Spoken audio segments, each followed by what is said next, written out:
Again, the Photo Lupa Christian Academy, Marlo H. Mani.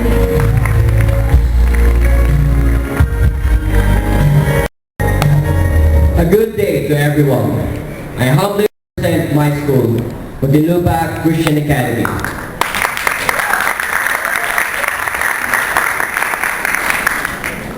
Being chosen as one of the 10 most outstanding students of Muntinlupa is more than an honor for me. I stand before today as a recipient of God's grace and as a recipient of a favorable city project of our local government. I would like to extend my heartfelt thanks to the people who spearheaded this project. Our Honorable Mayor, Alvin San Pedro, thank you, sir. Our Vice Mayor, Artemio Simunda, our City Councilors and Yasto people, Sir Wilson Pascual, thank you very much. I also would like to thank my ever-supportive mom.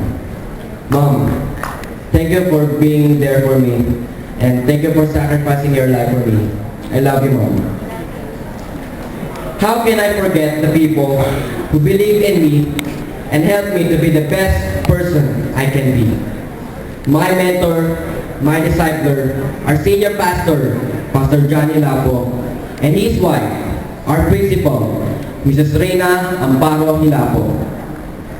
I would also like to thank my friends and schoolmates for their untiring support. Above all, I want to thank God because I know that it's not by might nor by power, not by what I know and not by what I've done, but this is all because of His grace. I know I don't deserve anything, but praise God, He has ordained my days before one of them came to be.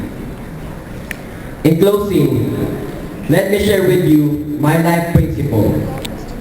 Proverbs 22 verse 1. A good name is rather to be chosen than great riches. Because I know that today the world needs men who cannot be bought, whose word is his bond, who put character above wealth, who do not hesitate to take chances, and have integrity in their heart. May the good Lord help me to be the man of integrity, who will make this city great in my generation. Again, to the heroes of this prestigious search, my heartfelt thanks. And in all these things, to God be the glory.